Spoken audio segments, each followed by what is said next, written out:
आपको क्या लगता है, क्या कोई जगह ऐसी हो सकती है जहां हर रात खौफनाक आवाजें गूंजती हो, जहां रात में कदम रखते ही डर का साया मन पर हावी हो जाए? ये कहानी है मेरे दोस्त अनुज की, जिसने अपनी जिंदगी में वो देखा जो शायद उसे कभी भूल नहीं पाएगा। चलिए आज आपको ले चलता हूँ उसी भूतिया हॉस्टल में जहाँ रहस्य और डर का साया हमेशा मंडराता रहता है। अनुज का ये हॉस्टल पुराना था, इतना पुराना कि वहाँ की दीवारों पर झड़ते हुए प्लास्टर और पुराने पेंट से अजीब सी महक। किसी ने बताया कि सालों पहले यहाँ एक छात्र की मौत हो गई थी। लोगों का कहना था कि उसकी आत्मा अब भी यहाँ भटकती है। हॉस्टल के पुराने चौकीदार ने तो यहाँ तक कहा कि रात के अंधेरे में उसने खुद उससे देखा है और इस बार नई बैच आई थी। अनुज और उसके दोस्त बहुत उत्साहित थे, लेकिन पहले ही रात कुछ अजीब हुआ। हॉस्टल के कमरों के पास से किसी के चलने की आवाज आ रही थी, मानो कोई भारी कदमों से फर्श पर चल रहा हो। अब उन्होंने जाकर देखा तो वहाँ कोई नहीं था, लेकिन फर्श पर धूल, पैरों के निशान साफ दिख रहे थे, जो पता नहीं कहाँ से आए, कहाँ गायब हो गए। हॉस्टल में एक रूम नंबर 13 भी था, जिसे हमेशा बंद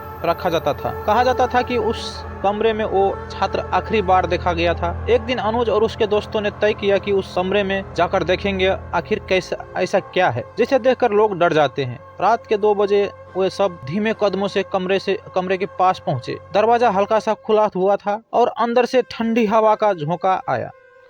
जब वो लोग अंदर गए तो कमरे में अजीब सी सर्दी थी, मानो वहाँ कोई अनदेखी ताकत मौजूद हो। कमरे के कोने में एक पुरानी लकड़ी की अलमारी थी और उसके पास एक टूटा हुआ आईना। अनुज ने जैसा ही आईने में देखा, उससे ऐसा महसूस हुआ कि उसके पीछे कोई खड़ा हो। उसने मुड़कर देखा, लेकिन वहाँ कोई नहीं था। उसके बाद से हॉस्टल में अजीबो-गरीबो घटनाएं होने लगी।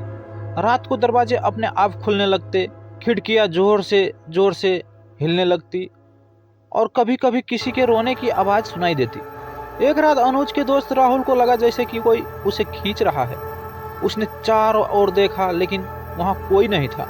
डर अब उन सब के मन में घर करने लगा था। एक रात अनुज ने महसूस किया कि उसके कमरे में कोई बैठा है। उसने जब आंखें खोली तो सामने उसे एक धुंधली आकृति दिखाई दी। वो आकृति धीरे धीरे साफ होती गई। वो विजय था।